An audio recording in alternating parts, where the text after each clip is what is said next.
Picture this. It's 2002, and you are me. You really want that cool Sonic game you've been seeing around to play on your new game console that you just got? But unfortunately, because you are a child, you aren't privy to the current game releases. You ask Santa for the new Sonic game, and on Christmas Day you open your presents to behold your new copy of Sonic Mega Collection for the Nintendo GameCube. Hey, you take what you can get, right? Now, upon delving into the extras section, you find there lay an option there for comics? Flashback to 1993. Sonic had reached superstar status in the video game world, and Sega decided to take Sonic into yet another arena, the 2D world of pen and ink. The characters were licensed to Archie Comics. They published a 4-part miniseries, but due to the popularity of the comic, Archie decided to follow up with a regular series, and has been publishing a steady stream of issues. So much for that. Oh no! Yes, this game had every main issue cover for the Sonic Archie comic series from number 1 to 100. This was my first introduction to Archie Sonic, and I completely forgot about it once I eventually got Sonic Adventure 2, the game that I actually wanted. Hey, I was 6, don't judge, I had the attention span of a goldfish. Now, I didn't get into Archie Sonic until April 2013 when I was wandering around my local comic shop and saw it.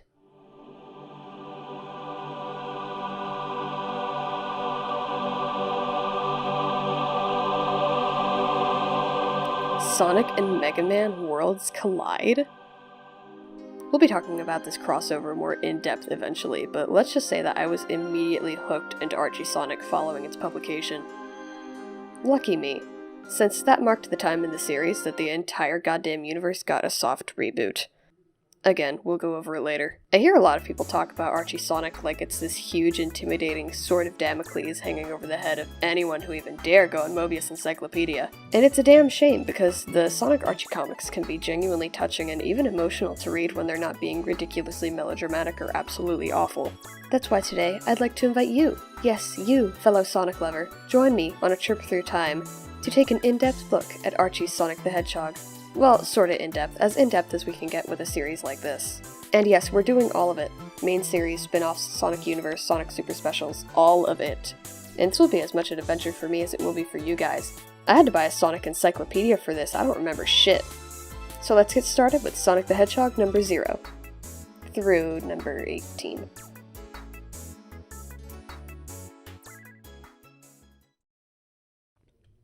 Now, there's a bit of a problem with talking about the first couple issues of the Sonic comic. They're really goddamn boring to talk about! You know what happens in the miniseries that is of any significance to the plot? Uncle Chuck and Mutski get turned into robots. And that's it! We start in medias res. Robotnik has already taken over Mobius. We just jump right into Sonic and the Freedom Fighters giving him a hard time. Things aren't even consistent with later issues at this point in the story. Sally is blonde, Antoine isn't French, Tails is a glorified extra with brown fur, and Boomer is... Boomer. Sally's hair isn't even consistent in this miniseries, it's dark in the second issue. Oh, speaking of which, these characters. The Freedom Fighters are still popular with a lot of Sonic fans, even after the only thing they were left being relevant in got cancelled. You probably already know some of the non-game characters just from cultural osmosis or from the cartoon series if you watched it. But here's a quick introduction. Sally Acorn is the daughter of King Acorn, who's missing at the start of the series. Antoine de Coulette, coward and number 1 victim of Sonic's teasing. He's incredibly useless in the first couple of issues. And Boomer, Walrus, our inventor and heavy weapons guy. See, the first issues of Archie Sonic are a lot like the Sonic cartoon. No, not the one it's actually tied in with, that other Sonic cartoon. You know, the one with barely any plot to speak of, also there's a shit ton of puns, and Coconuts is there. Don't get me wrong, it's a fun romp, but Twan with the wind? Twan with the wind? These standalone stories also tend to have an underlying Captain Planetness to them? You're sure it's all arranged, Crabmeat? Indeed, O Keeper of the Spare Tire. The bomb is almost ready. Excellent. Once I detonated, every last one of them will die. That's why they call it a Cold War, because we'll all be, gulp, on ice. Yes, there's an issue where Robotnik acquires a nuclear weapon, and Sonic and friends have to stop him from destroying the planet. Some of these issues are basically ads for the games. In this one, it's implied Sonic is killed, until we see him just fine and dandy like 2 pages later, and... wait a second. Luckily, I was recently able to collect all 7 Chaos Emeralds along with 50 rings and stash them near this star post. I hope this works. Whoa! Excuse me, when? We were not shown this. Yeah, Sonic just goes super gear. No fanfare or anything. He just goes into the special zone, gets 50 rings, and poof, Supersonic zooming around like nobody's business. all for some random dinosaur robot that he couldn't take care of by himself for some reason? Though we do get a cute pinup page out of it. You know, I often see people make Archie Sonic reading guides that say you should just skip these first issues entirely since they're nothing but gags. But the problem with that is that there are plot points in these older issues. Uncle Chuck is a robot at the beginning of the main series. If you didn't read the miniseries or watch any of the cartoons, you might not even know who that was. This fucking plant, shows up for half an issue, disappears, then becomes the main point of conflict hundreds of issues later. I'm not joking, that happens! Some important characters we'll meet in the first chunk of issues include Bunny Rabbit, cyborg freedom fighter, Snively, Robotnik's abused and put upon nephew, Anti-Sonic, and the entirety of Moebius, which is just Mobius but everyone's alignments are switched, not to be confused with Dark Mobius, and I'm just gonna stop myself there. Larry Link's Super Jinx, and Chaboy, who shows up in issue 13. Yes, 13. That's how inconsequential the first issues are in terms of actual plot. The first real meaty story we get is in this issue, and yeah, it's just a plot to Sonic 3. Knuckles is tricked into thinking Sonic and Tails are there to steal his emerald when it was actually Robotnik all along, and wait, Chaos Emerald? Knuckles? Chaos Emerald? What? Yeah, the Master Emerald as we know it is not a thing. We'll be getting more into it later, but the Master Emerald is a Chaos Emerald now, so don't worry about it. It's fine. Also, Knuckles appears to be written as though he's speaking with an accent, and I'm really not sure what they're going for with it, but I'm vaguely uncomfortable. In Issue 14. we get some plot too. Tails eats a random fruit that he finds in the greenhouse, and gets super hella smart from it. See, since they introduced Tails to the series as the baby freedom fighter and Sonic's shadow instead of a kid genius, they had to find some way to make him super smart in canon. So Tails isn't just a genius here, he's gone full Adam and Eve. God, I've only just started this mess and I already want to give up. We got issues of gags and dead ends after this one. Sonic finds a magic frog that gives him magic Bunny rocks. Gets kidnapped because she's magnetic. Traps the FF in a virtual reality prison. What? How much more do we have to do? What issue are we even on at this point?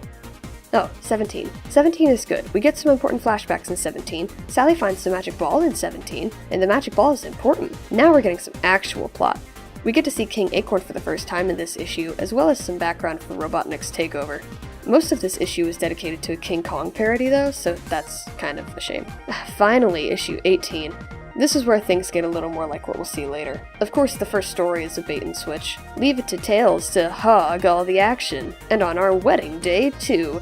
Will Sonic really marry Sally? No. Your bogus laws state no singing, dancing, or music in Robotropolis, but you never said anything about summer stock, Doc. The real story we're looking for here is a continuation from the one in issue 17. Sally's nanny Rosie Woodchuck comes in to inform Sally that her mentor, Julie the Chipmunk, is dying. Yeah, I know she looks like a cat, but just trust me on this one. There are to all things a season, and time is in short supply. You bear the mantle of leadership with honor and grace. It's kind of funny how we're expected to care about this character that we've just met dying, spouting important information like an exposition fountain that sprung a leak. Ken Penders wrote this character specifically for the comic, and it really shows off his weird obsession with making up characters that are more important than the ones from the cartoon series. Poor guy just can't help himself. Oh yeah, Penders. Don't worry, Ken, we'll be talking more about you soon. We get more flashbacks to introduce the ceremonial acorn. Sally snatches the acorn from dying Julila's hand as her final test. Then Julila says she's ready to be a monarch and dies. Just keels over, right there. Good job. Honestly, Julila's exposition could have easily come from Rosie, and having her die as some sort of ultimatum for Sally's character development is so absolutely unnecessary except to make her seem more important than she actually is. Sally goes outside to sulk, and Sonic is there to comfort her, telling her there'll be many more adventures to come, and to be continued in Sonic the Hedgehog In Your Face 48-page special. Okay, that's okay. Okay, we're done now. I need a break. 18 issues and we're just now getting the actual plot, and I'm already exhausted. I will say though, I'm having a good time. It's been a hot minute since I reread these comics from the start. As tedious as it is going through these issues looking for some semblance of a plot hidden amongst the fun and jokes, I will say, it's fun to sort of slowly remember some of the ridiculous shit that's about to happen. Next time we're tackling Sonic the Hedgehog In Your Face 48-page special, and it only gets weirder from here, folks.